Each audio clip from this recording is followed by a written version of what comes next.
beyond the crowded roads, beyond fields of golden wheat, there lay a little village, quiet as a sigh.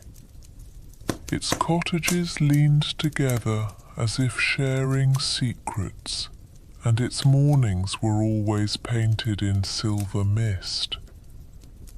Among the people of this village lived a girl named Belle. She was known for her gentle smile, her kind eyes, and the way she carried books close to her chest like fragile treasures.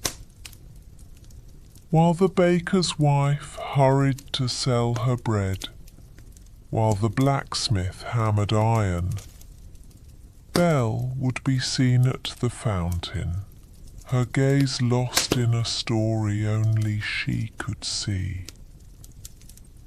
Belle's heart did not belong to the village. It wandered with the pages she read, through forests filled with starlight, across oceans made of glass, into castles where chandeliers glittered like frozen rain. She longed for something more than the ordinary, something the world seemed to hide just beyond her reach. But though she dreamed of distant wonders, she was not ungrateful.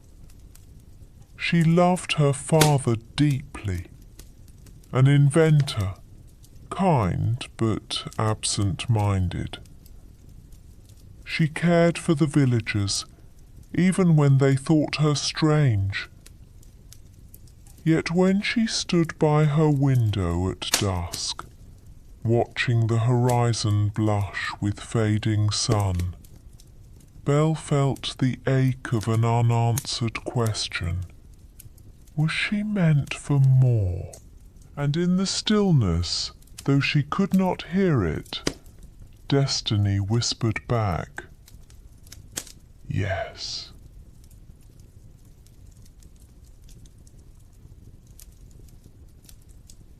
The night pressed heavily upon the world. The forest stretched wide and endless, its trees standing like watchful giants cloaked in mist. Belle's father clutched his lantern close, its little flame quivering, as though it too feared being swallowed by the darkness. His heart thudded with unease, each step leading him deeper into a place where time itself seemed lost. He was not a wealthy man, nor a great one by the world's measure, but he carried the gentleness of a father's love, the patience of a dreamer who built inventions from scraps. Tonight, however, he was only a weary traveller, soaked by rain that fell in sheets of silver.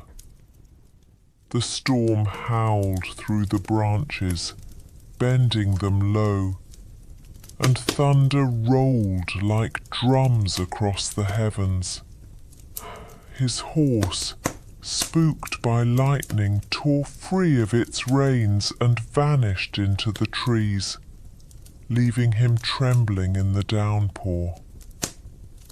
Alone he pressed forward, searching for shelter, though every path seemed to twist back upon itself. He whispered Belle's name beneath his breath, as though the sound of her could guide him home. Then, through the curtain of rain, he saw it. At first, it seemed only a trick of light, a shimmer between the trees. But as he drew nearer, the shape grew clear. An iron gate wrought in the likeness of roses, their petals curved with such grace It seemed a master's hand had forged them with love, yet the thorns curled sharply, warning of secrets best left untouched. He touched the gate, and though his hand was weak, it swung open with a long, aching creak, as if it had waited centuries for this moment. Beyond stretched a path lined with black stone, wet with rain, leading toward a castle half veiled in shadow. Its towers pierced the storm clouds, jagged and broken, yet still proud. Windows glimmered faintly, like eyes that had not closed in centuries. Ivy clung to the walls, though it did not wither in the storm. The air here was different, still, too still, as if the very world was holding its breath. He stepped onto the path, his boots splashing in shallow puddles, and the gate closed behind him with a whispering sigh. The closer he came, the stronger the feeling grew that unseen eyes followed his every move. Yet no voice greeted him, no guard barred his way, only silence, vast and heavy, wrapped around him. The great doors loomed ahead, dark wood carved with roses, entwined in endless knots of thorns. He raised his hand, hesitated, then pushed. To his wonder, they opened soundlessly, as if they had been waiting. Inside, the air was warm, perfumed faintly with something floral and sweet. Halls stretched wide, their marble floors polished to a mirror's shine. Golden sconces lined the walls, their candles burning steadily, though no hand had lit them. With a trace of wonder, he wandered further, his footsteps echoing too loudly in the vastness. Long tapestries hung faded but beautiful, telling stories of kings, queens, and battles forgotten by the world. Chandeliers sparkled above, their crystals catching the candlelight like frozen rain. It was a place alive with majesty, yet aching with emptiness. And there, at the centre of a long dining hall, stood a table of oak, dark as night. Upon it rested a single glass dome. Within the dome bloomed a crimson rose, more perfect than any flower could ever be. Its petals glowed softly, as though lit from within, a fragile star trapped in silence. His breath caught. The storm outside no longer mattered. Hunger, fear, even time itself seemed forgotten as he reached trembling fingers toward the flower. He did not know why, perhaps because it seemed alive, as though it carried a heartbeat of its own. But as he leaned closer, a shiver swept through the air. The warmth in the room shifted, growing colder, heavier. Though no sound filled the hall, he felt it, an unseen presence, vast and sorrowful, rising like a shadow from the depths. And Belle's father, though he saw nothing, knew in his bones that he was no longer alone. The hall grew colder, the warmth fading like breath against winter glass. Belle's father froze, his hand hovering near the rose beneath its glass dome. The silence deepened, so heavy, it seemed the very air pressed against him. Then came the sound, a growl, deep and mournful, rolling from the shadows like thunder buried in stone. He turned, lantern quivering in his grasp. From the farthest corner of the hall the darkness shifted, gathering into shape. At first it seemed only shadow, a trick of the eye, but then 2 eyes burned through the gloom, golden, fierce, yet aching with sorrow. They glowed as if lit by embers, watching him with a weight that stole the breath from his chest. A figure stepped forward, towering, broad-shouldered, cloaked in fur dark as midnight, with horns curling like thorns above his head. His steps were heavy, echoing with ancient power, and yet there was something broken in his gait, as though every movement carried centuries of pain. "You dare!" The beast's voice cracked like storm against stone.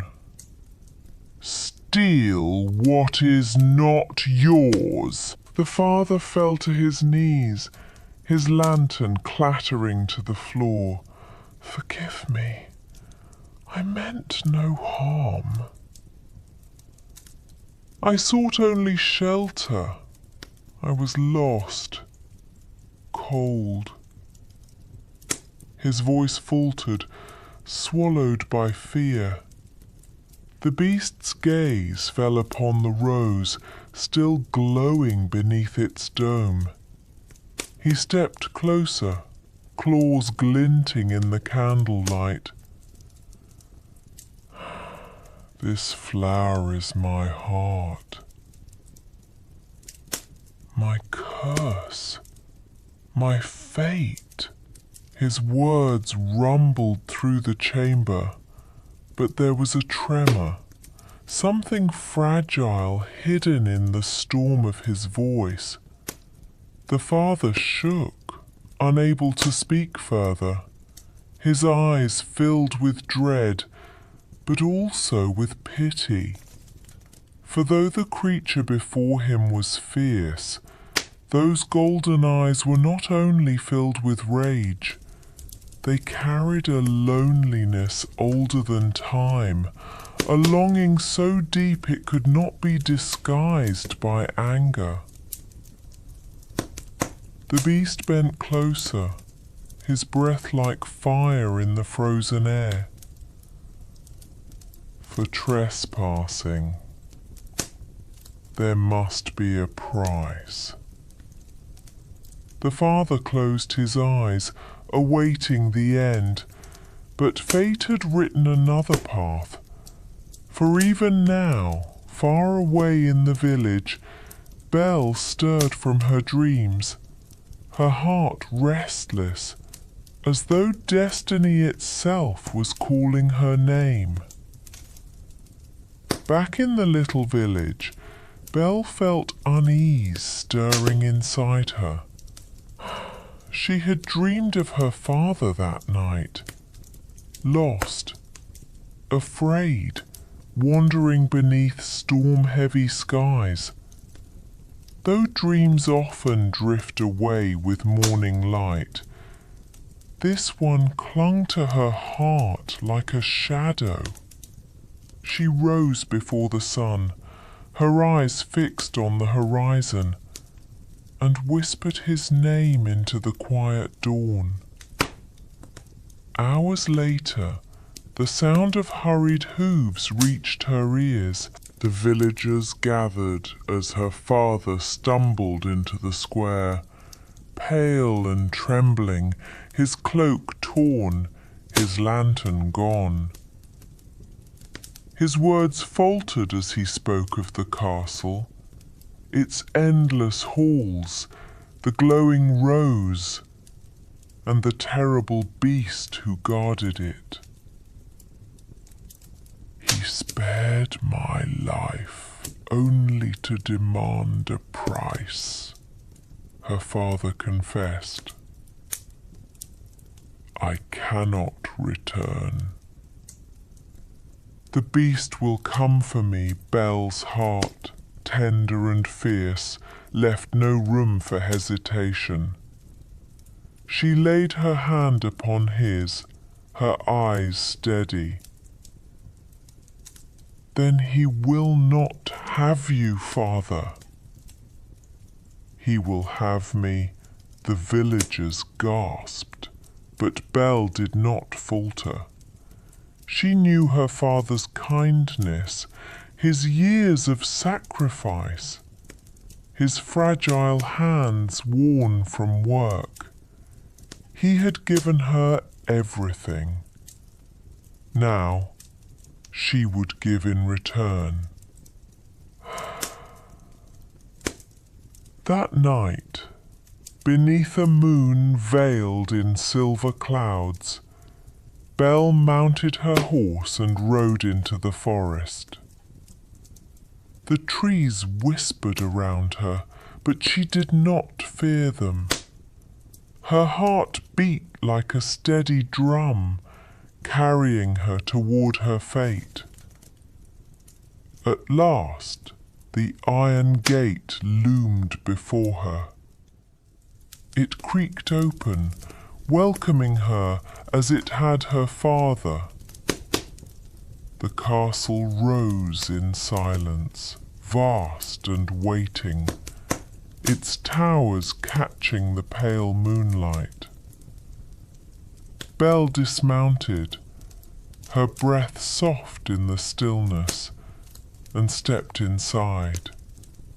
And there, in the grand hall, he awaited her. The beast's eyes glowed like embers, fixed upon her as though he had known she would come. You are not the one who stole from me. Belle lifted her chin, her voice calm but unwavering. No, but I am the one who chooses to stay. For the first time, the beast faltered. His anger flickered, uncertain, replaced by something else, a spark of wonder, as if her bravery had struck a chord in the depths of his hidden heart. The castle's doors closed behind Belle with a sigh, and the sound echoed through endless corridors. She stood in a hall so vast it felt like a world unto itself, candlelight flickering across polished marble floors. Shadows stretched long and graceful, dancing with each flame. Belle felt no chains upon her wrists, no locks upon the doors. Yet she knew she was bound, not by iron, but by choice. She had given her word. She belonged here now. Her first nights passed in silence. The beast kept his distance, his heavy footsteps echoing from far corners of the castle. Sometimes she would catch sight of him, watching from the shadows, his golden eyes glowing with questions he did not ask. He seemed both guardian and prisoner, pacing his kingdom with restless sorrow. Alone, Belle wandered through endless corridors, discovering chambers heavy with dust and memory. Portraits lined the walls, faces proud and regal, though their eyes seemed to follow her with stories untold. Tapestries hung faded, their threads whispering of banquets, battles, and dances long vanished. One evening, as rain sang softly against the windows, she entered the library. It was larger than the village square, its shelves stretching higher than any church tower she had ever seen.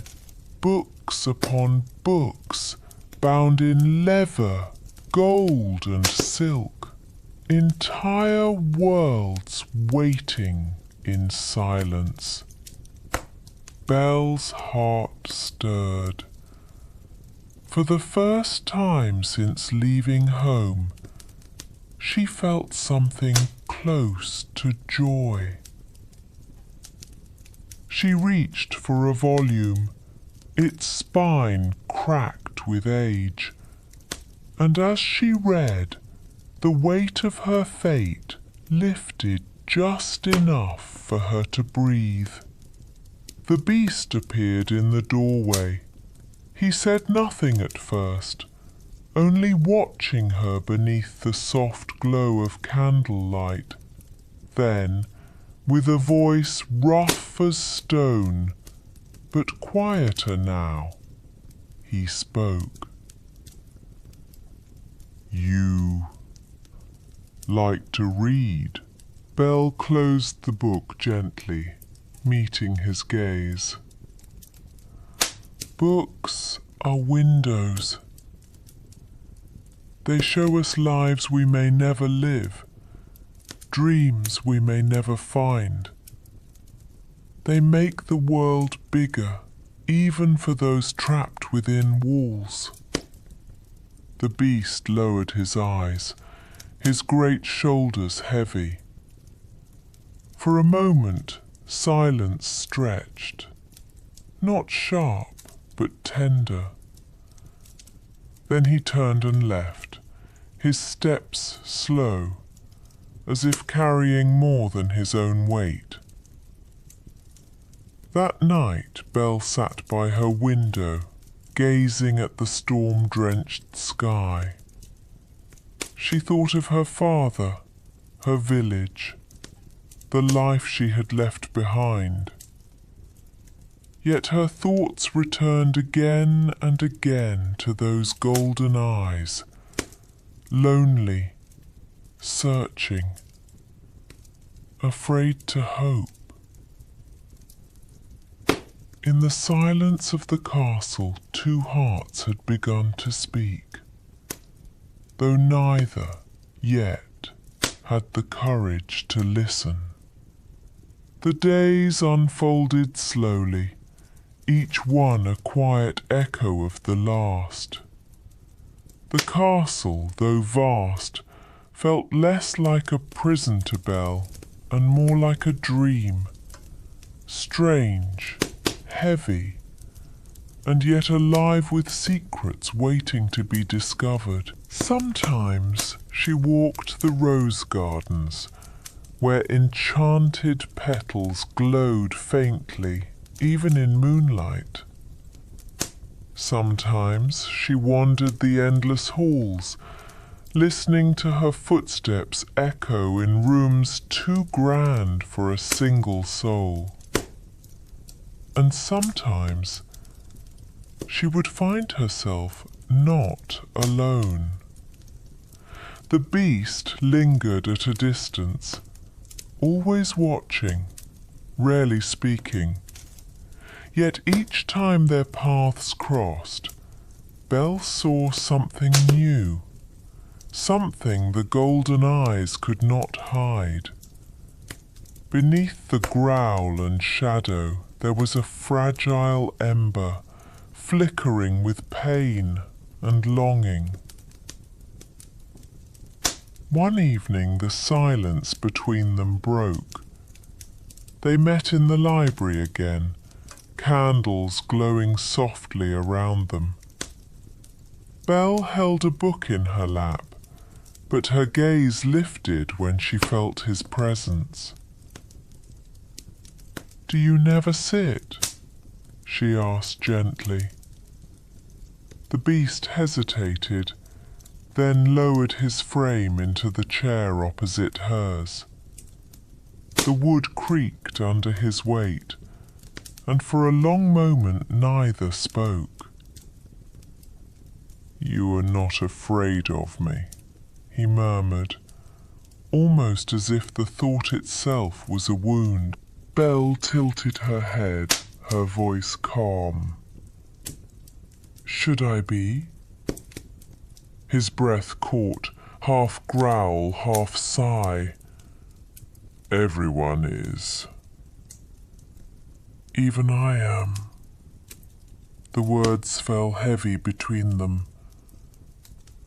Belle watched him, her heart touched by the honesty laced in sorrow. She saw not only the creature before her, but the shadows of the man he once had been. Slowly, she closed her book and leaned closer, her voice a whisper meant only for him. "Fear cannot live where kindness grows." The beast turned away, but not before she caught the glimmer of something in his eyes. Something raw, something breaking free from years of silence. That night, he walked alone through the moonlit corridors. His claws grazed the stone walls, his heart heavy.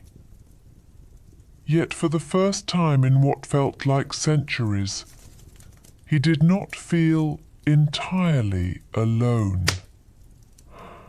Belle had touched the part of him he had long forgotten still existed, the part that could feel, the part that could hope. The castle began to change, not in stone or shape, but in the air it carried. The silence, once heavy, grew lighter. Candles burned a little warmer.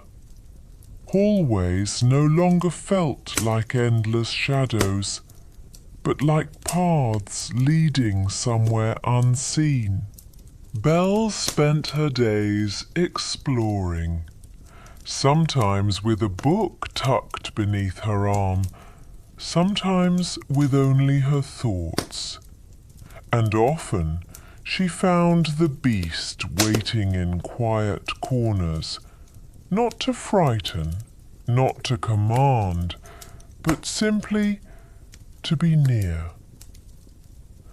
At first, their words were few, cautious like steps upon fragile glass. But slowly, little threads of conversation wove between them. One afternoon in the garden, Belle knelt beside a rose bush, its petals trembling in the breeze. She smiled. Even here, beauty grows in silence. The beast stood behind her, his voice low, uncertain. You see beauty where I see only curse. Belle turned to him, her gaze steady. Perhaps they are both the same. Perhaps even a curse carries its own kind of beauty. For the first time, he did not turn away from her. His eyes lingered, not fierce, but softened, like embers cooling into warmth. Days stretched into nights. Belle read aloud in the library, her voice weaving through the vast chamber. The beast sat nearby, never too close, but close enough that her words reached him, soothing the storm inside his chest. Sometimes she caught him listening, not to the story, but to her, each syllable a light in his long darkness. Once, in the dining hall, she laughed at her own clumsy attempt to lift a silver goblet too heavy for her hand. The sound startled them both. Belle covered her lips shyly, but the beast... He felt something stir, something so forgotten it frightened him. Laughter, buried deep within. Though no sound left his throat, a faint curl of warmth brushed his chest. Fragile, but alive. A bond was forming, delicate as the first petal of spring. It was not yet love, not yet trust, but it was something precious, something neither of them had dared to dream. That night, Belle stood by her window, gazing at the stars scattered across the velvet sky. Far below, in his lonely chamber, the beast gazed upward too. Two souls beneath the same heavens, unknowingly wishing upon the same light. The castle held secrets within its walls, whispers in the stone, echoes in the silence.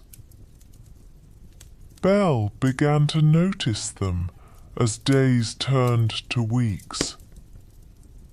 A broken mirror in a forgotten corridor, a harp with strings long snapped.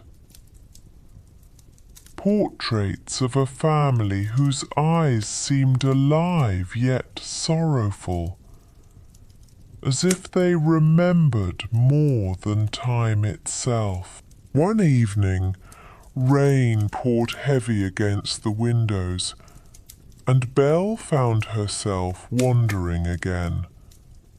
Her footsteps carried her to a door half hidden behind velvet drapes. The handle was cold, untouched for years. She hesitated, then pushed it open. The chamber beyond was dim, its air thick with dust and memory. On the walls hung paintings, grand banquets, golden halls filled with laughter. A young prince with eyes bright and proud. Belle stepped closer, her heart tightening as she traced the face of that prince, the curve of his jaw, the fire in his gaze. So familiar, though worn by sorrow in another form. Could it be? Behind her the air shifted, heavy footsteps filled the chamber. Belle turned and found the beast in the doorway, his eyes burning brighter than the candles. His voice rumbled low, yet trembled with old pain. "You should not be here." Belle stepped forward, her voice steady though her heart raced. "These portraits. This was you, wasn't it?" The beast's silence spoke louder than words. He turned away, his great shoulders bowing beneath invisible weight. "I was a man once, proud, cruel, blind to love. The curse came as punishment. For every heart I turned cold, for every kindness I crushed. This," he gestured at his own form, claws curling, "this is what remains." Belle's eyes softened. She did not recoil. She did not tremble. Instead, she stepped closer, her voice a whisper meant to soothe. "You are not only what remains. You are still what is within." The beast flinched, as if her words struck where no weapon could. His breath came heavy, rough, but his eyes glistened with something too human to hide. That night, Belle lay awake in her chamber, her heart heavy with his story. And far away in his own lonely room, the beast sat in silence, staring at the cursed rose beneath its glass dome. Its petals fell one by one, slow and merciless, each a reminder of time slipping away. The terrace hung heavy over the castle. Its presence felt most keenly in the rose. Beneath its glass dome, the bloom still glowed with fragile light, but its petals fell one by one, slow and sorrowful, as though counting down the heartbeats of hope. Belle found herself drawn to it one evening. The moonlight streamed through tall windows, bathing the glass dome in silver. She knelt before it, her fingers hovering close but never daring to touch. "So beautiful," she whispered, "and yet so fleeting." Behind her, she felt the weight of his presence before she heard his voice. The beast stepped into the garden, his shadow falling across the marble floor. His tone was low, almost afraid. "Each petal that falls brings me closer to the end." Belle turned, her eyes steady. An end does not erase what is. Even a rose dying leaves fragrance behind. That night, for the first time, the beast did not return alone to his chamber. Instead, he lingered in the garden, sitting silently as Belle read aloud by candlelight. And in the hush of the night, as petals drifted softly to the ground, hope, small and trembling, took root in both their hearts. The days within the castle no longer stretched like shadows without end. There was a new rhythm now, soft and unspoken, weaving itself between bell and bells in Bullant, Larch 2. For a moment, silence wrapped them. Then, slowly, the beast lowered himself beside her. The movement was heavy, careful, as though he feared to shatter the fragile quiet between them. His claws rested against his knees, but his gaze never left the rose. "When the last petal falls," he murmured, "all that I am will remain this way. No redemption, no return, only a shadow, forgotten." Belle's heart ached at the despair in his words. She studied him, not the fur, not the horns, not the monstrous shape, but the sorrow in his eyes. "You are not forgotten. You cannot be while you still feel, still hope." The beast's breath shuddered, a sound caught between a sigh and a growl. For the first time, he turned toward her fully, golden eyes searching hers, as though seeking a truth he had long denied himself. The moonlight fell upon them both, painting the garden in silver and shadow. Belle felt no fear, only a strange warmth, fragile, delicate, but alive.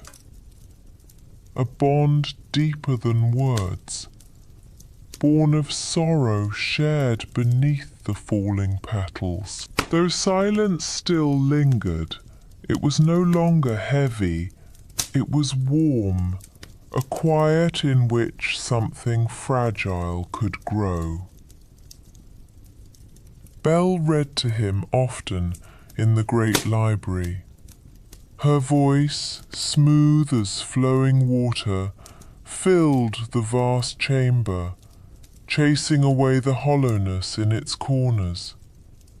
Sometimes she caught the beast not listening to the tale, but to her laughter, her breath between sentences, as if every sound carried a music he had forgotten existed. One evening, she paused mid-story and looked at him with a playful glimmer in her eyes. "You listen so closely. Tell me, what do you think of this tale?" The beast shifted, uneasy, his claws drumming lightly against the arm of his chair. His voice was rough, uncertain. "I like the hero's courage." Belle smiled warmly. "And what of his heart?" Courage without kindness can be cruel. For a moment the beast lowered his gaze, her words touching deeper than she realized. Perhaps that is what I once lacked. Belle reached across the table, her hand brushing the edge of his great paw. She did not recoil. But not now. The silence that followed was not empty, but alive, like the first breath of spring after a long winter. On another day they walked the gardens together. Belle paused at a fountain, tossing a pebble into the water, watching the ripples spread. The beast watched too, then surprised her by lifting a stone large enough to make the fountain tremble with a splash.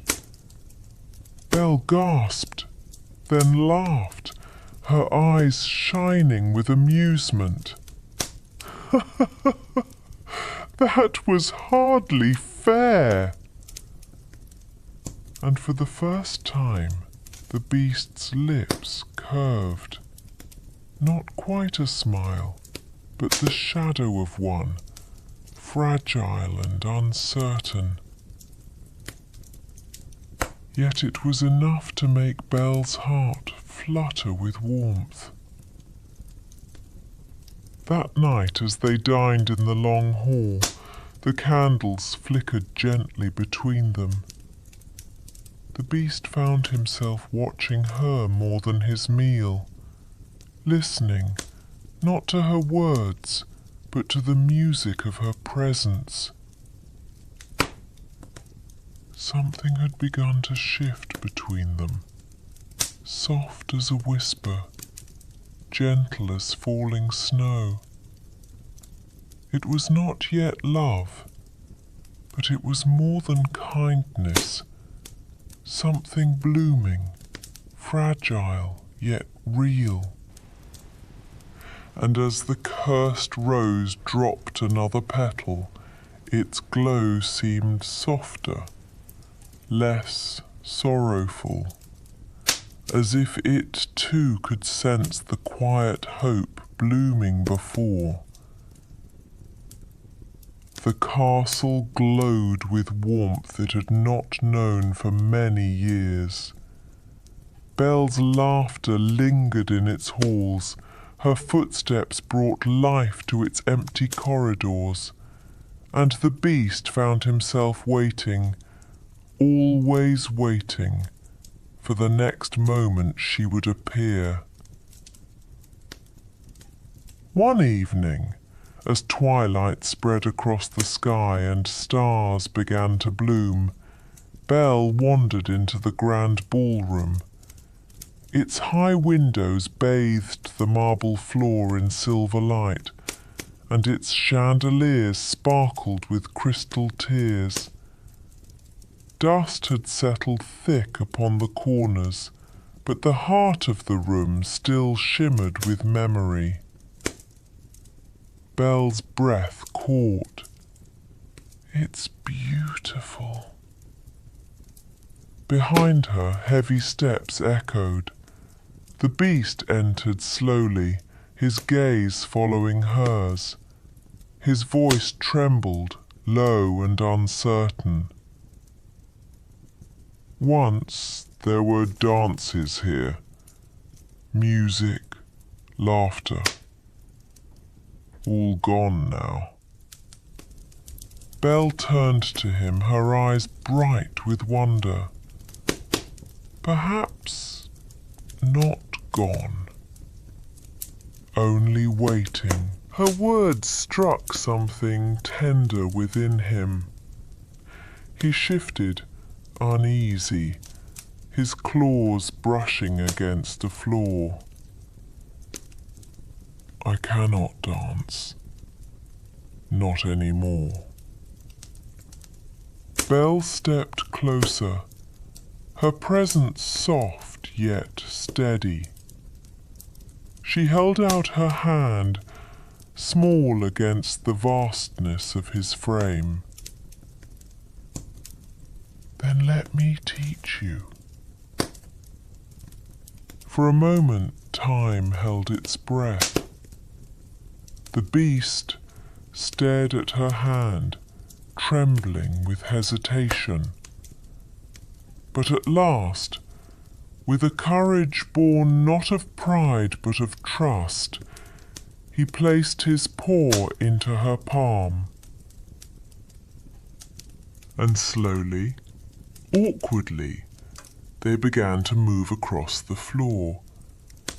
Belle guided him, her steps light, her gaze never leaving his. The beast followed, clumsy at first, but soon his steps found rhythm, drawn by the certainty in her touch. Belle laughed softly, her voice like music. "See, you are not hopeless." The beast's breath caught. For the first time in centuries, he felt something stir in his chest. Not sorrow, not fear, but joy, fragile and glowing.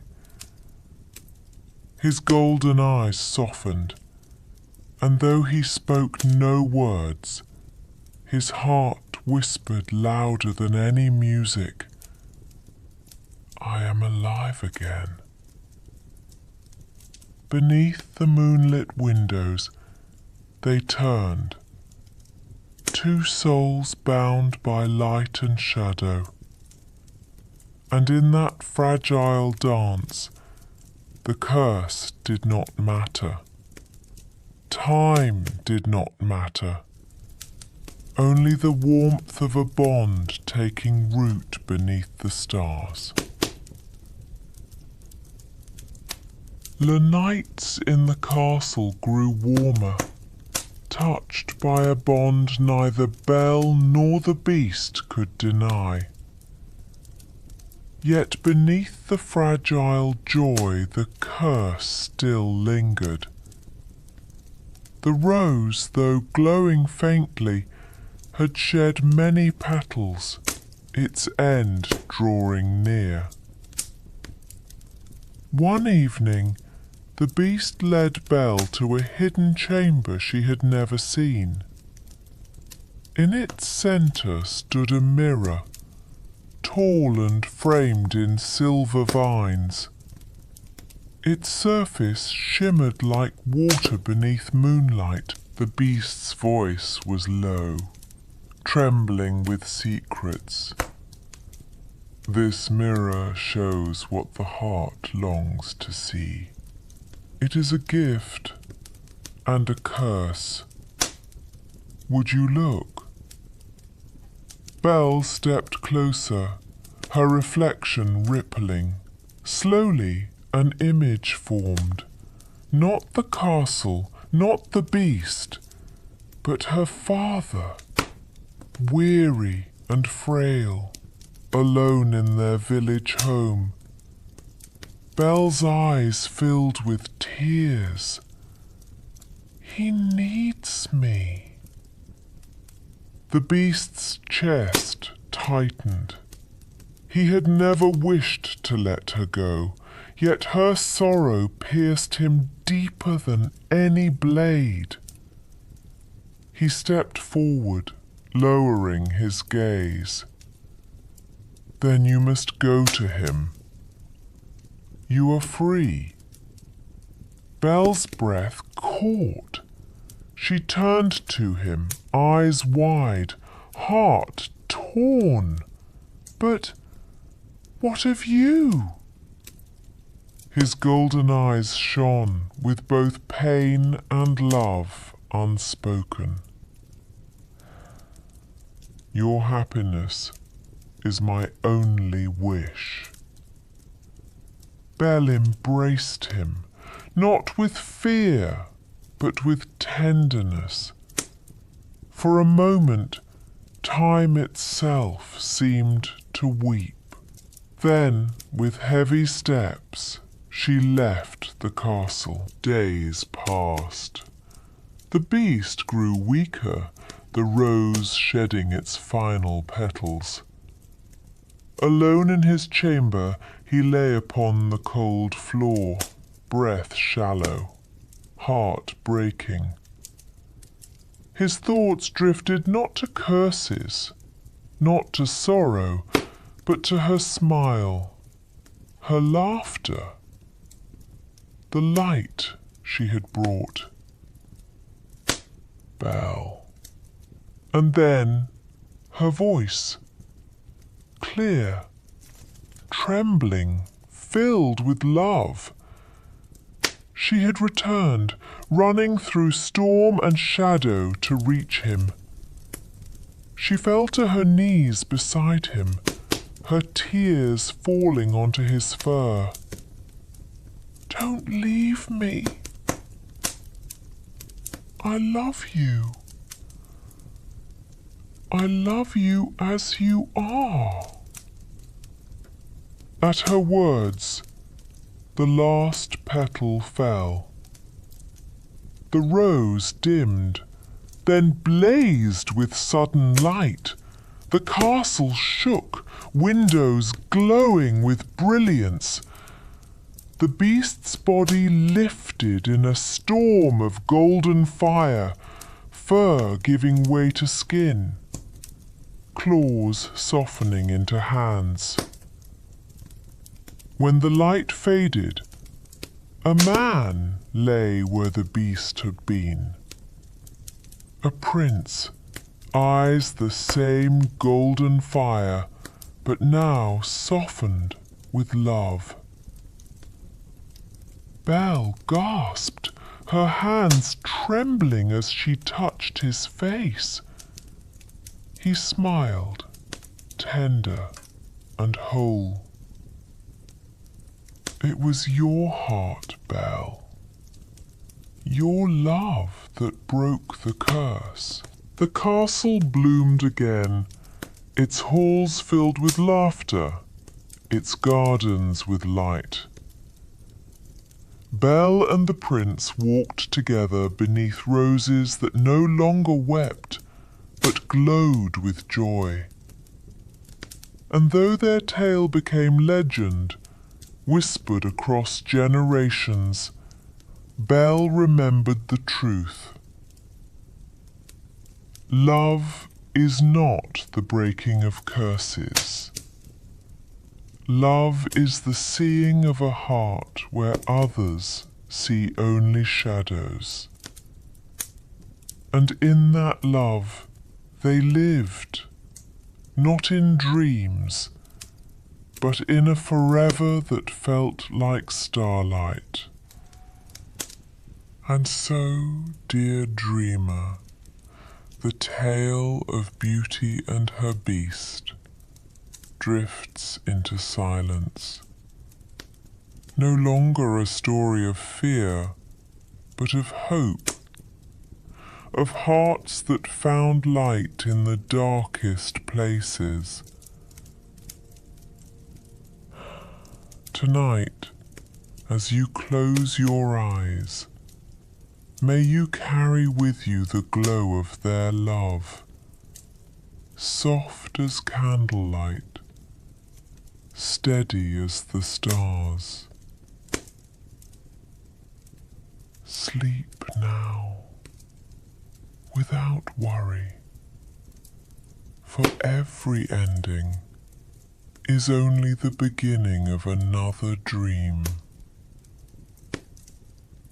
Good night, sweet soul, and may your dreams bloom as gently as roses beneath the moon. Moon, star, rose.